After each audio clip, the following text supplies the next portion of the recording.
Welcome, hotshots, to Flashlight by Firepower X. Here you can find the industrial strength tools you need to dominate your personal and professional wellness as a firefighter. My name is Jess. I'm the creator of Firepower X, your host, and for today's webinar and former firefighter myself, and I am super excited to talk to our special guest today, Danielle Allen. So previously a firefighter paramedic herself, Danielle is a serial problem solver, a pilot, and a podcaster who is currently studying nuclear engineering for better energy solutions for society to be able to create more resilient communities. Welcome, Danielle. Thank you for coming on the show today with us. Yeah, of course. Thank you for reconnecting with me.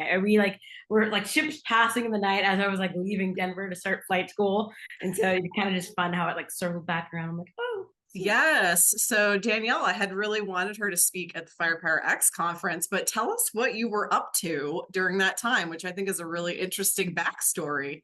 yeah, I think so. Yeah, I was preparing to move to North Carolina. At that time, I had a language learning company where we launched an app to teach firefighters how to speak Spanish, Mm-hmm. specifically emergency Spanish. So all the really critical language you need to get on a fire scene if you have Spanish speaking patients, to kind of understand, what are the questions I need to ask and what, I need to listen to as well. So that, yeah, I was wrapping that up, and then I was like, I am going to try and become an astronaut, and decided to start flight school and move across the country and start nuclear engineering school. And the first time you reached out, I was like, all my stuff is in storage right now, but trying to get back to you. Yeah. No, it's not. Hey, we got our second chance today, which I'm really glad about. And I am really drawn to you, Danielle, because just of your background, how many different things I perceive, not having known you very long, that you've mastered, and especially high stakes problem solving. So, what attracts you to high stakes problem solving? Yeah, I would say I get bored easily. And so when I get bored, I get in trouble. I remember when I was little, my parents recognized that very early on. They're like, we need to give this girl something to do or else she's going to burn the house down. Mm, I was like, okie dokie. So, yeah, I think that was kind of one thing that growing up, I just really liked puzzles. I like trying to figure out problems. I liked learning new things as well, like the dopamine rush of like learning a new thing. mhm. And I started, trying to put that all together. And so for me, I think I just go wherever my interests take me. Mhm. I don't really, I wish I maybe gave more forethought of like why and when I do things. But I don't. It's like that seems cool. Let's go for that.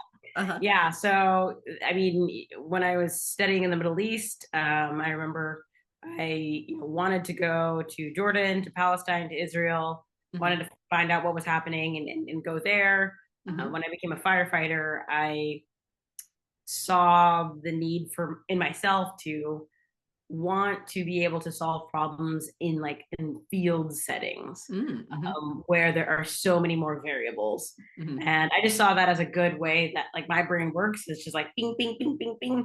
And so when I was like, oh, firefighting, that, I mean, and I can learn how to jump out of windows and like do cool stuff. Like, Mhm. yeah.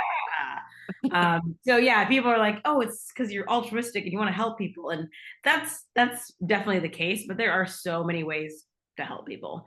Mhm. And I just wanted to really do one that I thought was interesting to me, Mhm. and go forward. So yeah, I wouldn't say I'm a master of a lot of things. I'm definitely a Mhm. try hard of a lot of different things. But yeah. Well, it's half the battle is just trying it, right? The courage to try it out and to have that beginner's mindset. Mhm. And I think you know, one of the things the fire service is learning right now is being insular isn't always, it's great for tradition to maintain tradition, but when it comes to problem solving, like really borrowing from other industries, as far as solutions go with bigger industry problems of like, let's see what other industries have figured this out. So what inspired you to create, is it syllable? Syllable, yeah. Yeah. Yeah. And that was kind of the funny thing. Me and my co-founder at the time, I was like, we're, trying to figure out a name. And I was like, well, what if we spell it like like S-I-L. So we decided to spell it out, but then Mm-hmm. we'd break it up, and then people have to like look at it and be like, oh, I don't know what that word is, Mm-hmm. and mispronounce it. And I'm like, yeah, that is like the key of language learning is you're gonna maybe look silly and you're Mm-hmm. gonna have to mispronounce it, and somebody's going to maybe have to correct you, Mm-hmm. and it's not the end of the world. Mm-hmm. And so I think that was for us, that was kind of like our fun little part of the like challenge that we wanted to kind of create within naming the structure of our of that company.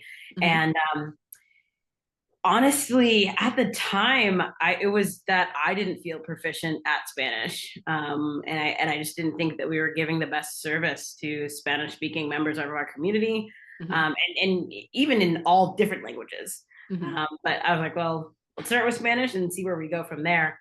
Mm-hmm. But yeah, at the time, it was really because I wanted to learn languages. I wanted to learn how to order tacos better at the food trucks, Mm-hmm. and I wanted to help patients. Mm-hmm. And so when I first started out, I had no idea. I was like, we're gonna see how this goes.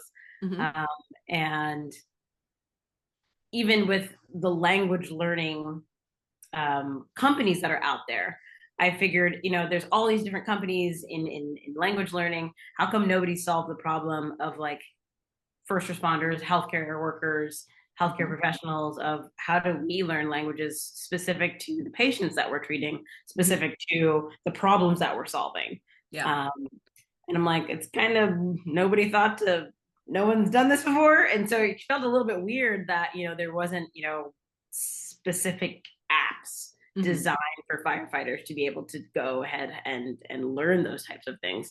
So Mm-hmm. yeah, that was kind of the impetus, was just like all these things around me. And again, I was just kind of looking around and like, someone should probably build an app for this. Mm-hmm. And yeah, we started from there and built a team out, and got some grant funding, Mm-hmm. and yeah, we like launched a beta to our department, and it was definitely a learning experience. I would say we actually Mm-hmm. we worked with Babbel on the creation of the app itself, Mm-hmm. and another company called Capiche. So it Mm-hmm. was cool, kind of bringing in the firefighter element, and then the language learning element. Now, was this like a lot kind of a Google Translate kind of app? Like it helped you in the field, or how did it work? So this was like a course, like Okay. you go in, and so it's based on your call type. So Okay. let's say, your city runs a lot of motor vehicle accidents in this one neighborhood, and that neighborhood has a lot of Spanish speaking patients.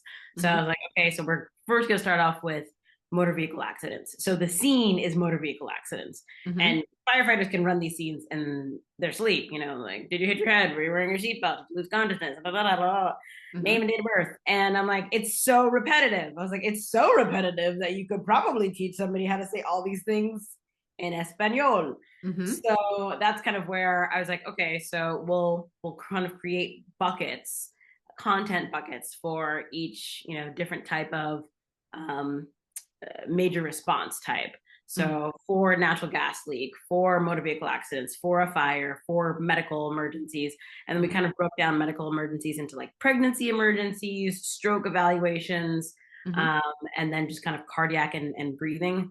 Mm-hmm. The pregnancy and stroke one, those happened primarily because I was noticing they're very wordy call types. Mm-hmm. So you're asking your patient a bunch of different questions, Mm-hmm. but you notice when you get on a stroke patient and you get there and you don't speak their language, how are you going to do an assessment? And so Yeah. you're looking for family members, are like, do they sound right to you? And Yeah. you can't really. You're like, I don't know. I don't speak this language. Mm-hmm. Um, and so it's like this three-way translation, and if there's really nobody there, you're kind of on your own. Yeah. And you can maybe use a language line. I was noticing there's a lot of shortcomings to language lines, Mm-hmm. especially with those very intimate types of calls, like pregnancy call, where Mm-hmm. there is a lot going on a pregnancy. If somebody's about to give birth, like they need someone to kind of really walk them through it. Yeah. And if you're speaking a different language, it's really hard. It's really Mm-hmm. hard to have a patient who trusts you. Mhm. to kind of make them, help them through this journey. Mhm. So yeah, we created out different. I can actually send you some pictures of what the app looked like at the time. Yeah. And so yeah, you'd go in and you'd kind of learn, from the beginning of the call to the end of the call, all the words that you needed to know, Mhm. what the responses would sound like, and I kind of broke it up by like most the highest priority responses. Mhm. So, the responses to, did you lose consciousness and things like that. Mhm. And kind of creating language in a way that um, I knew that firefighters could understand. Mhm. Typically, in a medical context or anything like that, you're not supposed to ask too many yes/no questions. Yeah. However, if you're speaking in a different language and you only know two words, "sí" and "no," Yeah. that's fine. So it's a lot easier to control the communication if you understand. Like, yes, I did lose consciousness. No, I Mhm. did not lose consciousness. Mhm. So that gives you a way better insight to what type of patient this is, Mhm. relaying to the rest of your crew, relaying like if you need to do an extrication, like, hey, extricate this person first and not that person. Mhm. And so it allows crews, I think, to work a lot easier when you're kind of like honing in on that communication type. Yeah. What did you learn from that experiment of creating this app? What was your biggest takeaway in the problem Much. solving? Because that's Course a big creation problem. is, yeah, course creation is tricky. Uh-huh. Yep. And it was funny, after we kind of created this app and put hours and hours of work into it. One of the firefighters was like, "Hey, it would be really cool if we had like a tablet and they could just press their problem Mhm. and then it's like speaks out, and so you don't have to type anything, but all the answers are preloaded." And I'm just like, "That's really love that I just spent 200 hours coding out this app, but that's good." Mhm. So there's a lot of ways to solve this problem. Mhm. And I also learned that it's really difficult to articulate outside of the healthcare first responder community. When I Mhm. was looking for investor funding, Mhm. it was really tricky to be like, hey, this is a problem. Yeah. Because most of the time, people within the investment community, within grant writing, they don't really have that many, like that much reaction or interaction Mhm. with first responders. Like they'll Yeah. see the fire truck, but unless they had to call 911 sometime in their life, they have no idea what Mhm. that interaction is like. Yeah. So trying to bring investors into, hey, by the way, people who don't speak English, their mortality and morbidity rate go like it hockey sticks upwards Yeah. when they don't have anybody on scene who speaks their language, even if there's a language line. Yeah. Yeah, people are dying because we can't solve the language problem, Mhm. and it just like went over their heads. They're like, "Oh, that sounds." It was just kind of an idea. They Yeah. had no real concept of what problems this was actually creating within communities, Mhm. and so that was really like hard to then communicate to Mhm. those people. What's the problem, and why is this solution going to work? Yeah. But what was nice though, it was super validated among firefighters. Mhm. Firefighters like, and cops even, they're like, "Hey, can you make one for me?" And I'm like, okay, I guess find a cop to do it. Uh-huh. But it was super funny. People are like, "Yeah, we of course would need that. Like, sign me up." And especially people who worked in Spanish speaking communities, because as a firefighter, you want to be in charge and lead the scene and control the scene, and you have years of experience doing this. Mhm. Not have years of experience doing this if they don't speak your language. It's a Yeah. lot harder to control the scene because you don't maybe know what conversation is going on over here, Yeah. or what this person and their child are talking about over here. And Mhm. so it makes firefighters actually feel a little bit like a victim Yeah. when they are coming into these scenes and they don't speak the language. Mhm. You just kind of got to go off of your gut instinct and really observation, which I'm like, can work, but we could also just become bilingual Mhm. specific to our job type. Mhm. Um, and so that was something that I found really helpful, at least at the feedback from firefighters, nurses, Mhm. even doctors, was super positive Mhm. because of the fact that we train so hard and so long and learn all these things to help our patients, and something as simple as not being able to say 20 phrases in Spanish leaves us Mhm. completely unable to do so. Yeah, it totally erases all that training. You're yeah. Yeah, communication is so critical to the fire service. Was Spanish predominantly? I know kind of in Aurora where you were, there's a lot of different multicultural groups there.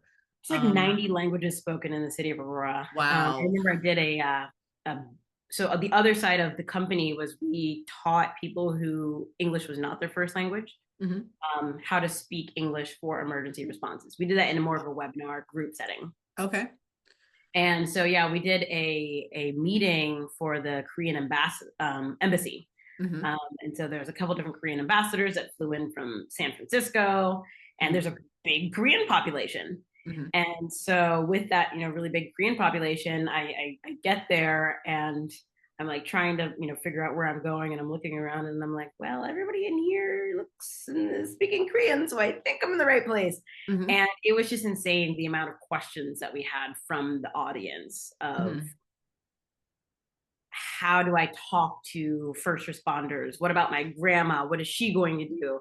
And Hmm. so there was just such a deep need from a community that had like dozens and dozens of questions. And I Yeah. remember we went over like almost like 45 minutes over our time block because it was just Wow. questions. Hmm. And I'm like, wow, this is a lot. This is a lot of information that I think the community needs. Hmm. And this is just Korean. I was like, there's Vietnamese, there's Turkish, there's Russian, Hmm. there's Nepali, like all these languages are spoken in Aurora.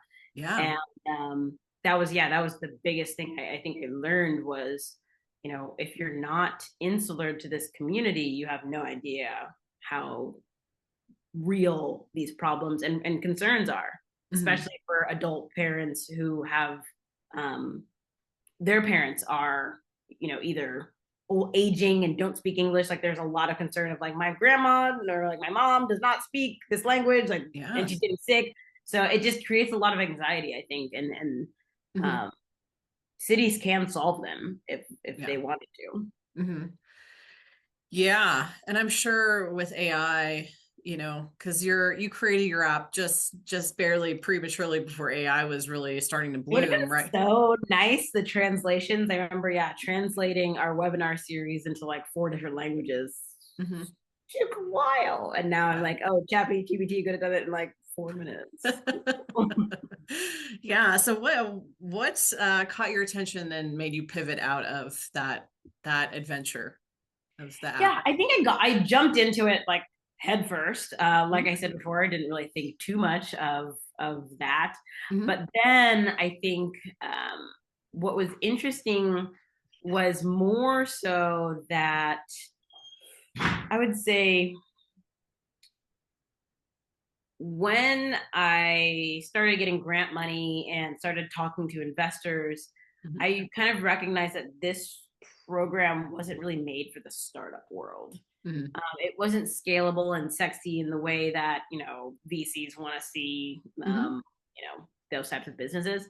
Mhm. So that was definitely disheartening, and I'm like, ooh, okay, nobody wants to help. Cool. Mhm.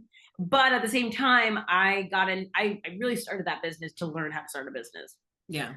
Like she's gonna be the first pancake. Is the Yeah. first pancake? Is the pan too hot? Like, Yeah. did I use too much butter? Is the batter Mhm. liquidy? I don't know. Mhm. And so I learned a bunch by kind of seeing, we threw a lot of spaghetti at the wall. Mhm. And so that was great. And I closed that down as I was kind of pivoting into trying to become an astronaut. We'll see.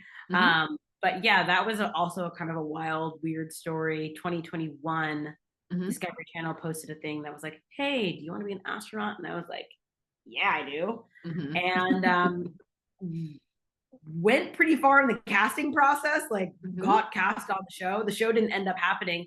Mhm. It was going to be a TV series with 12 astronauts or Mhm. 12 contestants, and they're all trying to get this one astronaut spot to literally launch to outer space, like to the ISS for 8 days Mhm. on Axiom 1 or Axiom 2 on their mission. Mhm.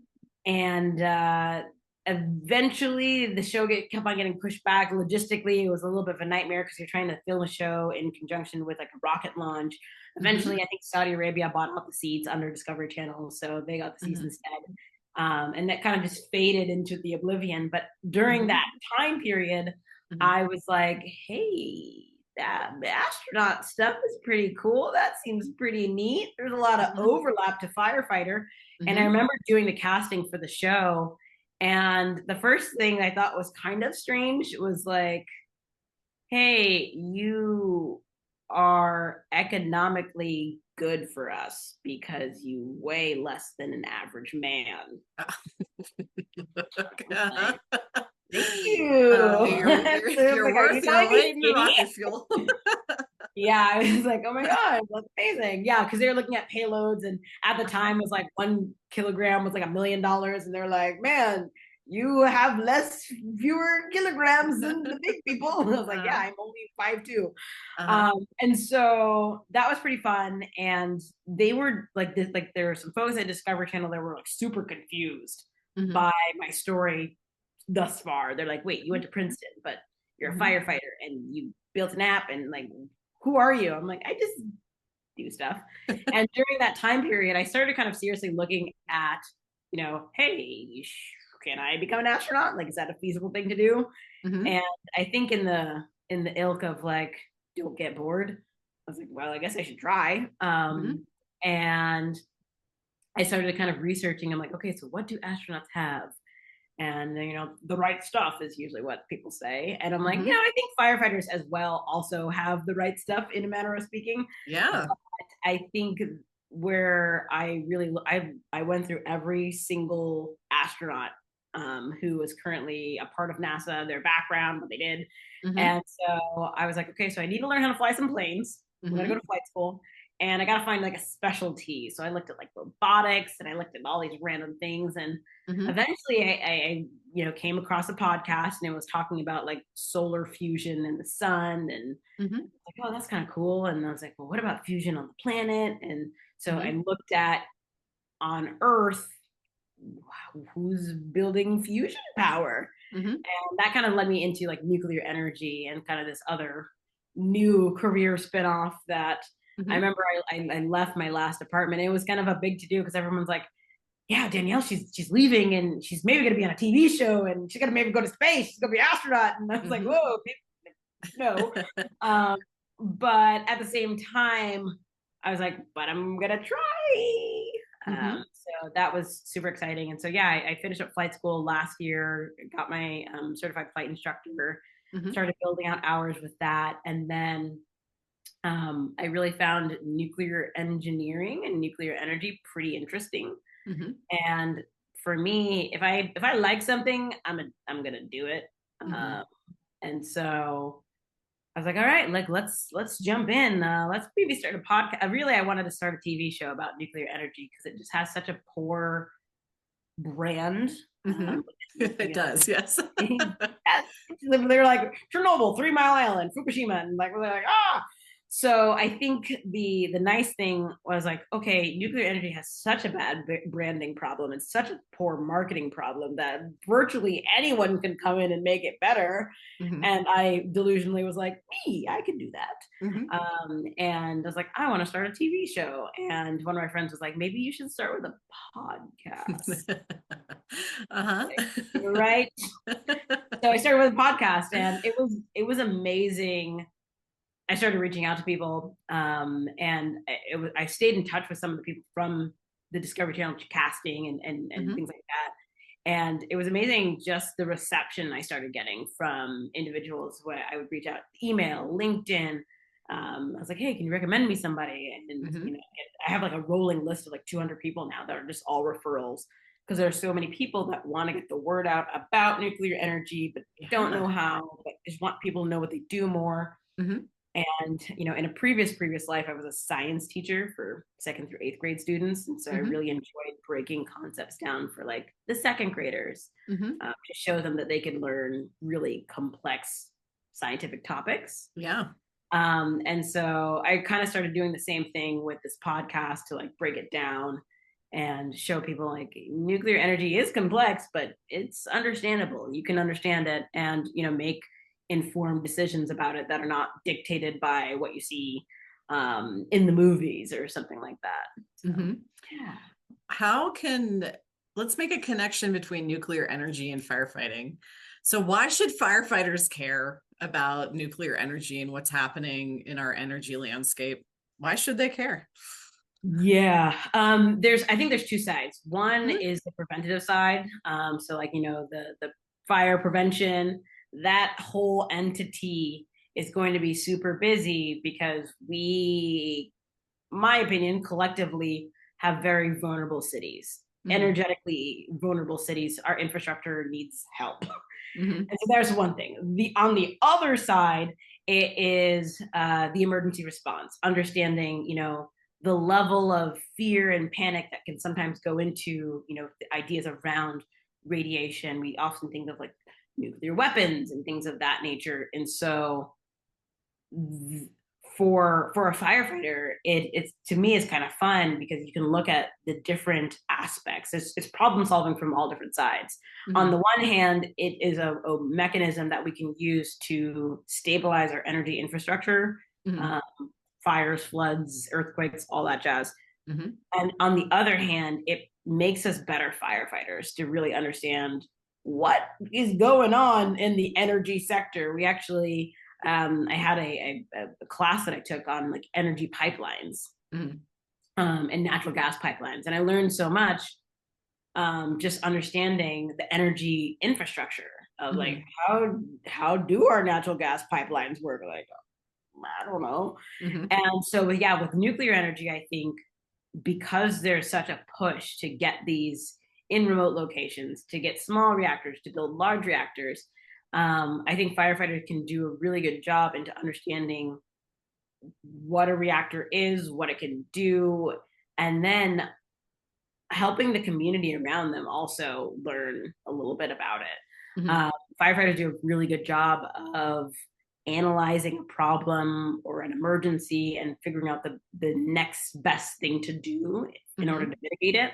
And Mm-hmm. I think with the nuclear energy, it has so many different applications to where we can solve problems. Mm-hmm. And so that's kind of the fun thing is like nuclear energy to me is very much like firefighting in my head. Mm-hmm. That for a firefighter, you can go be a paramedic, you can be a hazmat tech, you can be a TRT Mm-hmm. like nerd. Like there's so many different avenues for you to do things as a firefighter and really solve problems and master. And I Mm-hmm. think nuclear energy is also very similar. There's just so many different places that you can solve problems.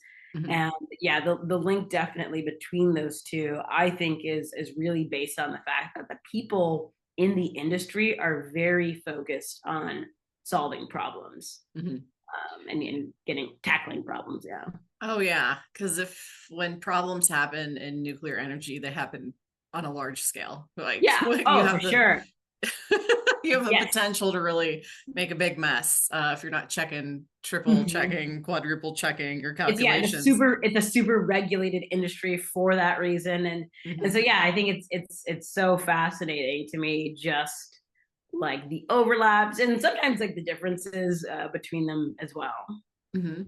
Why why is nuclear energy exciting again? Because I know it felt like for a while people were really advocating for all of the plants to be shut down. Like there was quite a Yes. few in Western Pennsylvania where I grew up, and everyone's like, Mhm. "No, close the plant," you know. And Mhm. now, are you seeing a resurgence? Is this now another viable Yeah. energy source? Why? Mhm. How did that happen? Yeah, a couple different reasons. The first thing is I think a lot of people in the feasibility of getting to 100% renewable energy on Hmm. the grid is really hard. It's very difficult to do. And so as we were looking at that, we're like, yeah, we can get to 80%. Hmm. That last 20% is going to be darn near impossible because of the energy systems are based off of storage and variable energy. So when the sun is out, when the wind is blowing. Hmm. Nuclear, on the other hand, is 24/7, 7 days a week. You can turn it on and off like Yeah. a coal or gas plant. So that's kind of the biggest thing. The other thing is we are really we're a little late to the game in terms of like carbon emissions. Mhm. We're like, we maybe have a little too much of that in the atmosphere. That's our bad. And now there's this big push to become net zero emissions. Mhm. So with a plant or with anything that we're doing, we're trying to, the carbon that we put out, we should be either, taking that carbon back in to get to zero. Mhm. And I think a lot of people recognize that the scale of the communities and cities that we've built currently cannot operate off of solar power or wind power alone. Mhm. Hydro is another, and geothermal, a little more tricky to Mhm. get to. And we already do nuclear so well. It's Mhm. one of the safest industries, which is kind of wild. Really Yeah, it's interesting. the safest energy industry, which is Mhm. insane to people when you tell them that. And it uses the least amount of resources. Mhm. And Okay. so as we're kind of getting into this, like, oh no, we've got too much carbon. Yeah, what are we gonna do? We're not Mhm. gonna just shut down whole cities. I think people have looked back to nuclear and be like, oh, actually, it's a lot of hysteria. The incidences that happened throughout history were newsworthy, but the real impact that happened afterwards hasn't been nearly as harmful as, let's say, coal Mhm. or natural gas in terms of carbon emissions. Mhm. Um, and so that's kind of the interesting thing. It's definitely had a different feeling now because we're engineering systems a lot more efficiently within the nuclear space. So like Mhm. accident tolerant fuels is another thing that they're working on right now. To say that, Interesting. the idea of a nuclear meltdown is kind of like the thing of the past because the fuels that they're creating don't melt down. Oh, wow. Okay, And it that's good to feels, know. it feels weird. You're like, what do you mean? Like, it's like firefighters. You're like, you can't say fireproof, but you can say fire resistant, and you're like, Mhm. ooh. But yeah, it's very similar to that. It's if you build a house out of straw in the middle of California versus if you build one out of cement, like one of them is going to be there in Mhm. 100 years. Mhm. So yeah. I don't know the answer to this. I'm hoping you do. Does Who is the first responder for a nuclear power plant emergency? Is it the local fire department or do they have a So they specialized team? typically, yeah, they have a specialized team. Each Okay. plant typically has a specialized team. They also do hazmat as well, so they're kind of Yeah. insular to the plant itself. Okay. And then, but the nice thing is, a lot of plants will work locally Okay. with whomever, whatever departments are in the area to make sure they get in and know what's going on and things like that. Yeah. Um, they offer tours to fire departments and be like, all right, this is here, this is there. If Mhm. there's a hazmat team on that local fire department, then teaching them like, okay, like I'm a hazmat technician and I've worked with a Geiger counter like 3 times. Yeah. If I broke it out, I'd be like, oh, yep, it's booping, it's beeping. Like, I don't know. Yeah. And so people who really actually use that instrumentation on a daily basis Yeah. um, know a little bit more and are a little bit more well seasoned. So yeah, there's a lot of crossover, I think, between the plants and local departments Okay. in those areas. But the nice thing is, um, it's kind of boring, which is kind of what you want from an energy source. But yeah, like most of Yeah. those guys that work there, they're like, yeah, it's Mhm. kind of boring because we don't have incidences. Like we got it. Yeah. I was gonna say, like I said, where I grew up, there were, a couple of plants within 20 miles of us, but we never, we never ran any calls there. We didn't it just seemed so quiet. Yeah, it was very Yeah, it's yeah, enclosed and like they had their stuff together. So and it's interesting. Yeah, it's a kind of a boring industry. mhm. Which in the movies, it's like somebody stole a nuclear reactor and turned it into a bomb. You're like, that's not okay. Okay, and it's really hard to like inform people about the intricacies of the industry because it is so boring. You're like, this Mhm. is exciting because it's a rock, it's a spicy Mhm. rock, and it Mhm. boils water, Yeah. and it just doesn't. But yeah, I think there's also the other push. for nuclear and around the country and abroad even, is the places that have taken their nuclear reactors offline Mhm. have had to burn more fossil fuels to Yeah. make up the power loss. They just didn't realize. They're like, oh, oopsies, we took a lot of gigawatts off the system, and that's whoops. So, and people have seen their energy prices go up. Yeah. And I Yeah. mean, tangentially for firefighters, I'm like, yeah, if you've got that happening in a wintertime, you got people burning more stoves and things like that. Like they're not using their HVAC, they're using their, gas stove or heaters, fireplaces and wood. So, it's kind of this weird, maybe somebody can do a study on that eventually of like, hey, the increases of energy prices cause more home Oh, fires? yeah, that's Because of like the interesting. heating element, and like I'm Oh, like, yeah, yeah. energy is super expensive. I'm like, I'm not using my HVAC. So Mm-hmm. Yeah, no, that is an interesting correlation there. There's so many things you could study with fire safety. I mean, and the effects of that. Is there anything that the nuclear world's doing really well that we could borrow into fire service? Because if they really got a tight ship over there and they're making a comeback, after kind of a bad image that they had for a while. And so what yeah, can we learn from them as I think fire service? process. Hmm. I'm not like an industry insider yet. I've Yeah. kind of been doing a couple different nuclear plant tours. Hmm. Um, Process though, like the process is very like like it's very bread and butter, Yeah. and everybody knows what's going on. I think Hmm. um, I've thought of these different things that nuclear can borrow from firefighting, firefighting can borrow from nuclear, Hmm. but I think for me, you know, we as firefighters know our neighborhoods. We know our Hmm. neighborhoods, and so when you're thinking about different house fires, specifically, or structure fires, if you know your neighborhood, it should be a process. It should be like a very easy everything should be bread and butter if you know your neighborhood, because you know Hmm. exactly what's going to happen within that facility, because Yeah.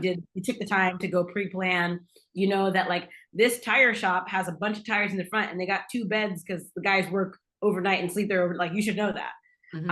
And so information I think is really critical of Hmm. being able to inform everyone in on that team, on that crew, Hmm. of this is what we have here, this is how we can make it better. Hmm. Um, I don't think that there should be. It's one of the things I think, if you don't know, hey, is this line gonna reach in this neighborhood that I'm stationed in? Like, Hmm. you should probably know. Like, you should probably just go pull some dry line. Like Yeah. that's kind of the thing where it should be a very simple process, because it's not really changing too much based Yeah. on that's a house. It's like Hmm. that's a townhome, things like that. Hmm. Um, but on the other hand, I think nuclear energy can borrow a lot from firefighting. I Mm. think I've noticed within the industry and climate change and all these other topics, and it gets very polarized and politicized. The thing I think is fascinating about firefighting is oftentimes on a structure fire, if you have a well-oiled team, they can have a very diverse background, college educated, non-college educated. This guy went here, this girl goes here, but whatever. If they work together and have practice, like they go out and they go put the fire out, it's boring. It's like a very Hmm. boring thing to do. Hmm. And nobody's really talking about how to do what, because they've already practiced doing it. Yeah. And I think with the nuclear energy, just energy in general, we're kind of in this space of like, what are we going to do? It might cost money. And I think firefighters, we swallow a lot of that pride of like, it might suck going up to the sixth floor on a structure fire, carrying your tools and stuff. It might suck taking like 2.5 down a hallway in Hmm. training or whatever. Like, it's going to be unpleasant. Yeah. And I think that's something that the nuclear industry could maybe grab onto, of like, it might cost a lot of money to start building out those reactors, but it's like, but we can't not do it. So Hmm. like, just grit down, go ahead, put the fire out, catch Yeah. the baby. So I Uh-huh. think that's definitely something that, I maybe aggressive problem solving is what I maybe bring to the industry. I'm like, why are we just, if we know we want to do it, why are we waiting? Yeah. Embrace the suck. Yes, right? embrace the suck. Mm-hmm. Yeah, we had a speaker at the conference. That was his whole topic, a couple of Yeah, yeah. panelists. Yeah. There is, I think, people that inborn thing of being afraid to fail. And Mm-hmm. we do in fire service, we're like, let's do it. Let's just, Mm-hmm. let's try it out and see how it goes. In terms of like communication and problem solving, let's take a step back from the fire service. Like what, returning to that topic, what problems in communication besides, not being able to connect with the communities we're serving, but were there any other communication problems that definitely we could have improvements on in the fire service? Yeah, I think this is something that it's really relevant right now because of, you know, just like the country's outlook. In terms Mhm. of communication, if you don't understand your audience, if you don't understand who you're talking to, or Mhm. if you don't even care to understand who you're talking to, it's another Mhm. thing. Um, your message will not be received. Yeah. And so there's something of starting with empathy when you're Mhm. communicating, Mhm.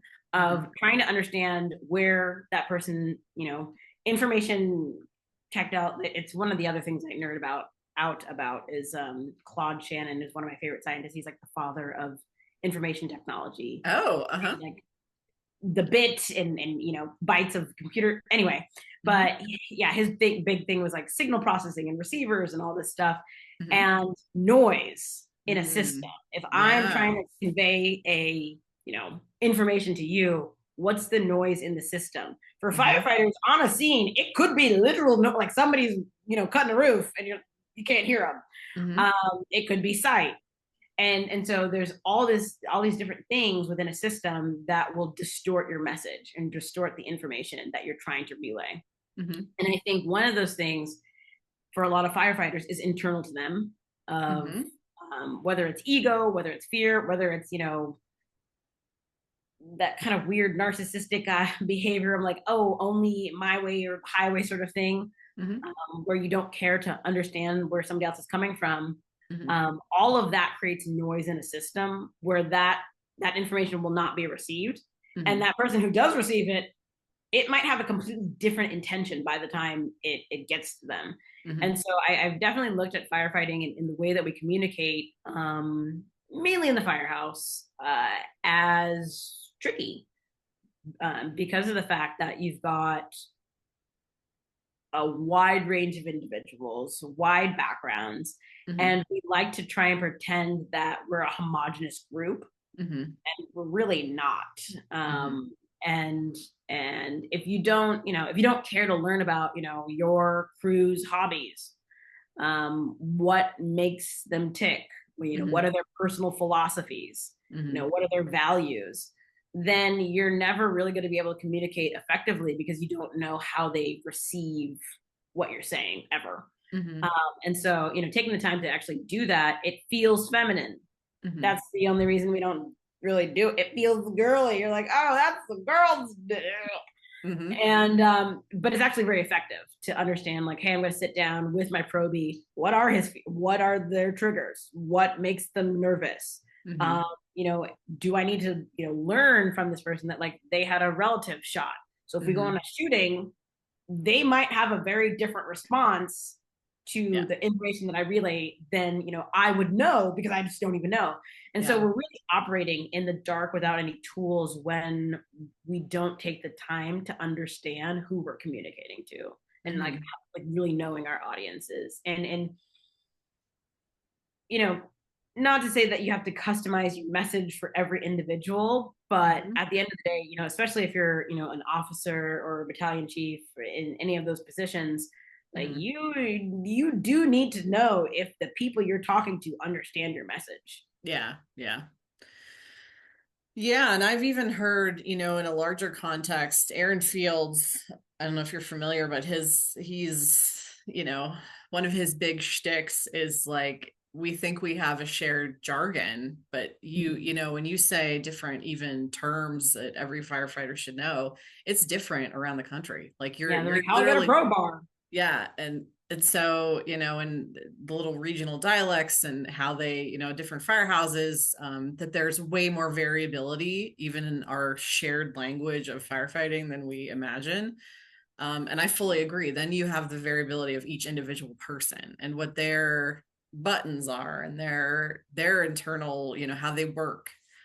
So yeah, I definitely think that is an important piece that's missing in cohesion for the fire service and understanding the bigger problem of what's happening with going to work and being able to execute and solve a problem, but then going home and committing suicide because you didn't know how to solve the problem at Yeah. your inside of you, and Mm-hmm. so that is a huge piece of what I'm trying to do. I nerd out on that, like that type of language connect. Like it's like you have to, the skills are the same. You're already doing it at work. Like do it for Mm-hmm. yourself. So, but there's in our heads we compartmentalize. We're like, no, that's when I'm at work, and this is me. And so the same concept to communication within a team of like recognizing.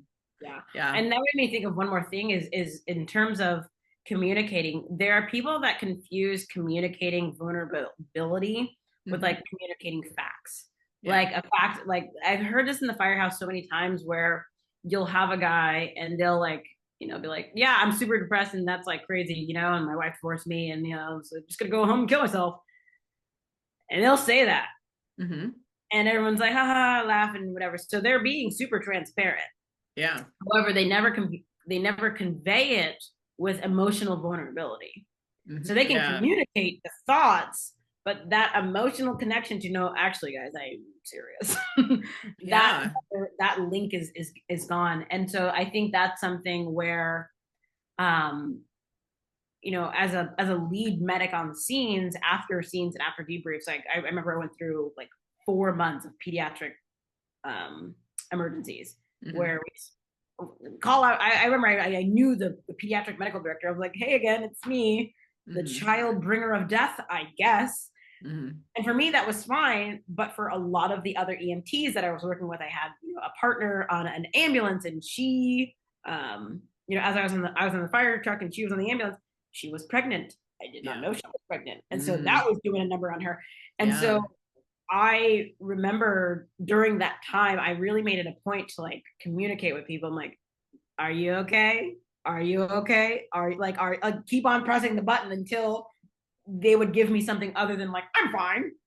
Mm-hmm. I'd be like, no, no, no, give me something other than that.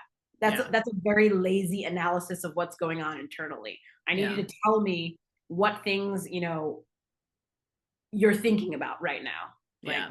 as a transparent but Mm-hmm. vulnerable way of conversation and communication. Mm-hmm. Um, and doing it in like a fairly non-judgmental way, like humor is another one where people get maybe a little bit weird about their own humor, and I'm Mm-hmm. like, firefighter humor versus modern humor, it's a little dark, It is. It is. but it needs to be in order to hold the capacity of the things that we see. Oh, of course. Yeah. And so, but that's really why I really kind of make a point to really nail down anybody who's like within my crew. If they tell me they're okay, I'm like, oh, and I'm fine, and they like really shrug it off, and there's no, I think it's very surface level. I'm Mm-hmm. like, that don't go fly with me. Like we're pausing, and Mm-hmm. tell me everything. Yeah. And so that's something that I think leaders can also do, is to know your crew well enough to know when they're being shallow about their own emotions, or maybe that they just need some time to process. So like not now, but like maybe in 3 months when I Mm-hmm. watch a kids movie and that all comes up to the surface. Like it's Yeah. so more dynamic, and I think that's something that we could really adopt within the community, is to be able to be more aware of our own emotions and those of others and how they're communicating. And I think that's also something that gets lost in the sauce. Yeah. Yeah. I know, because we have so much other things to attend to.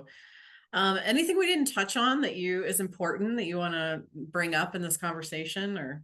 Yeah, I mean, I think having a personal philosophy is one thing that I've definitely tried to cultivate in myself.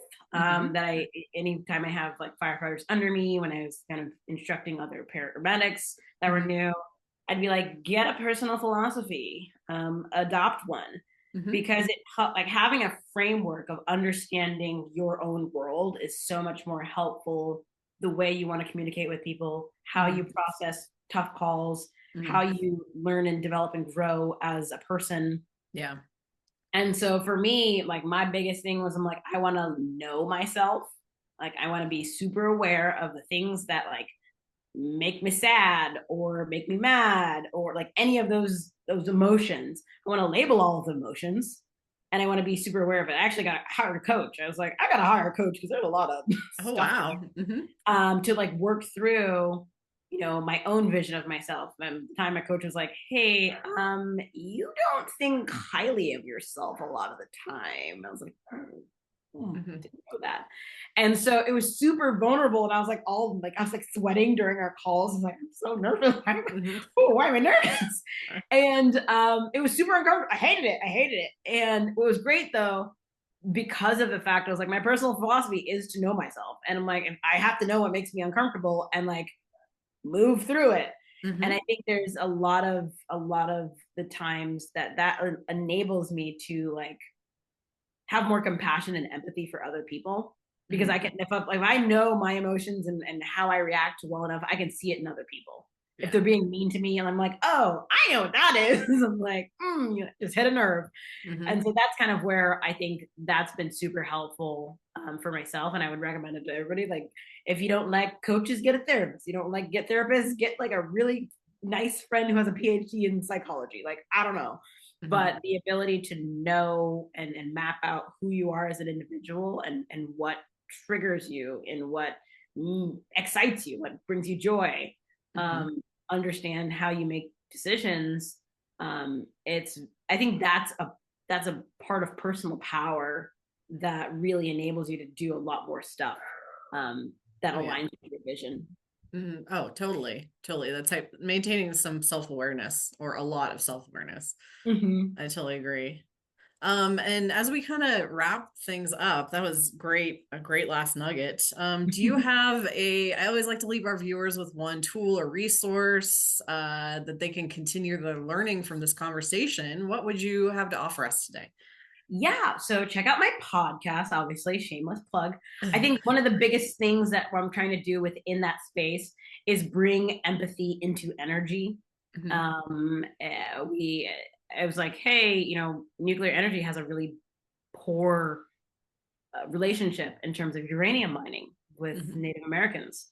We should probably discuss that. Like, we should unpack that because, like, if we're going to scale this energy up, we should talk about that. And so I think there's a lot of lessons within the podcast that are tangential to everyday life Mhm. in terms of just like seeing things in a different way.